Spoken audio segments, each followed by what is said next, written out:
Welcome to my YouTube channel. ഞാൻ ഇന്ന് നിങ്ങളുടെ മുമ്പിൽ അവതരിപ്പിക്കാൻ പോണത് ഒരു 1000 വിയുടെ ഒരു ഇൻവെർട്ടർ.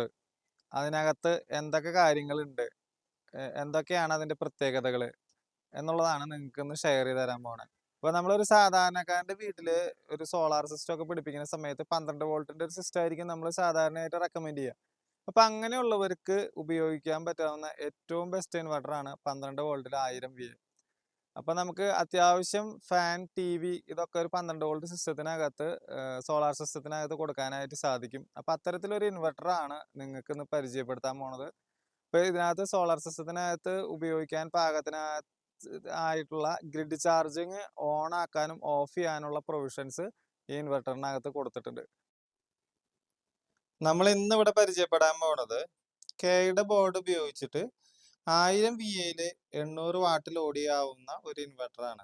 നമുക്ക് നോക്കാം എങ്ങനെയാണ് അതിന്റെ ഫങ്ഷൻസ് കാര്യങ്ങൾ എന്നൊക്കെ.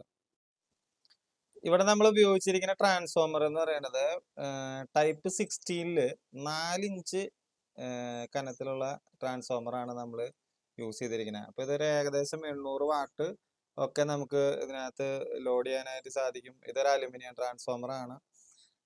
കുറച്ച് കോസ്റ്റ് കുറവിന്റെ ഭാഗമായിട്ടാണ് അലുമിനിയത്തിൽ നമ്മൾ നിർമ്മിച്ചിട്ടുള്ളത്. പിന്നെ ഇത് കെയുടെ ഒരു ബോർഡാണ് നമ്മൾ ഇതിൽ യൂസ് ചെയ്തിരിക്കുന്നത്. അപ്പൊ ഇതിൽ നിങ്ങൾക്ക് നോക്കി കഴിഞ്ഞാൽ കാണാനായിട്ട് പറ്റും, വലിയ ഹീറ്റ് സിങ്ക് ആണ് യൂസ് ചെയ്തിരിക്കുന്നത്. ഹീറ്റ് പരമാവധി കുറയ്ക്കാൻ വേണ്ടിയിട്ടാണ് വലിയ ഹീറ്റ് സിങ്ക് നമ്മൾ യൂസ് ചെയ്തിരിക്കുന്നത്. ഇവിടെ നമ്മൾ യൂസ് ചെയ്തിരിക്കുന്ന മോസ്ഫെറ്റ് എന്ന് പറയുന്നത് IRFP3205 എന്ന് പറഞ്ഞിട്ടുള്ള 24-നൊക്കെ ഉപയോഗിക്കുന്ന നല്ല ഹെവി ആംബിയർ ലോഡ് ചെയ്യാവുന്ന തരത്തിലുള്ള മോസ്ഫെറ്റുകളാണ് യൂസ് ചെയ്തിരിക്കുന്നത്. ഇത്തരത്തിലുള്ള മോസ്ഫെറ്റും നല്ല വലിയ ഹീറ്റ് സിങ്ക് ഉപയോഗിക്കുന്നത് കൊണ്ടുള്ള ഗുണം എന്താന്ന് വെച്ച് കഴിഞ്ഞാല്, ഇൻവെർട്ടറിൽ ഒരു പരിധി വിട്ടിട്ടുള്ള ലോസ് കുറയ്ക്കുന്നതിന് സഹായമായിരിക്കും. വലിയ ഹീറ്റ് സിങ്ക് ഉപയോഗിക്കുന്ന മൂലം ഹീറ്റ് പരമാവധി കുറവായിരിക്കും. നല്ല മോസ്ഫെറ്റ്, ക്വാളിറ്റി ഉള്ള മോസ്ഫെറ്റ് ആണ് യൂസ് ചെയ്യണമെന്നുണ്ടെങ്കിൽ ആ ബോർഡിനും ലൈഫ് കിട്ടും, അതേപോലെ തന്നെ ബാക്കപ്പും കൂടുതൽ കിട്ടാനായിട്ട് സഹായകമായിരിക്കും. നമുക്കിതിന്റെ വാല്യൂസ് ആവശ്യത്തിനനുസരിച്ച് ചേഞ്ച് ചെയ്യാനുള്ള പ്രൊവിഷൻ ഉണ്ട്. നമ്മുടെ സെറ്റപ്പ് ബട്ടണിൽ സെന്റർ പ്രസ് ചെയ്ത് പിടിച്ചു കഴിഞ്ഞ് കഴിഞ്ഞാല് സെറ്റപ്പിലേക്ക് വന്നു. നമ്മൾ റൈറ്റ് ബട്ടൺ ക്ലിക്ക് ചെയ്തു, വീണ്ടും എൻ്റർ കൊടുത്തു. നമുക്ക് നോക്കി കഴിഞ്ഞാൽ കാണാം നോ ലോഡ് സെറ്റ്. അപ്പോൾ നമുക്ക് സെറ്റ് ചെയ്യാനായിട്ട് പറ്റും. അതുപോലെ തന്നെ ഇതിന്റെ അടുത്ത ഓപ്ഷൻ എന്ന് പറഞ്ഞു കഴിഞ്ഞാൽ ബാറ്ററി വോൾട്ടേജ് നമുക്ക് കറക്റ്റ് ചെയ്യാം.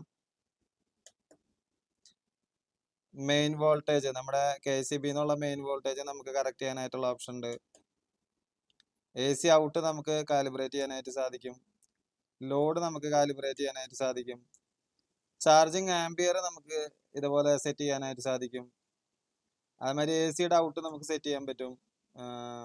ചാർജിങ് ആംബിയർ ഒക്കെ എത്രയാണ് വേണ്ടത്, എത്രയാണ് നമുക്ക് സെറ്റ് ചെയ്യേണ്ടത്, അതൊക്കെ നമുക്ക് ആവശ്യാനുസരണം സെറ്റ് ചെയ്യാനുള്ള പ്രൊവിഷൻ ഈ ബോർഡിനകത്തുണ്ട്.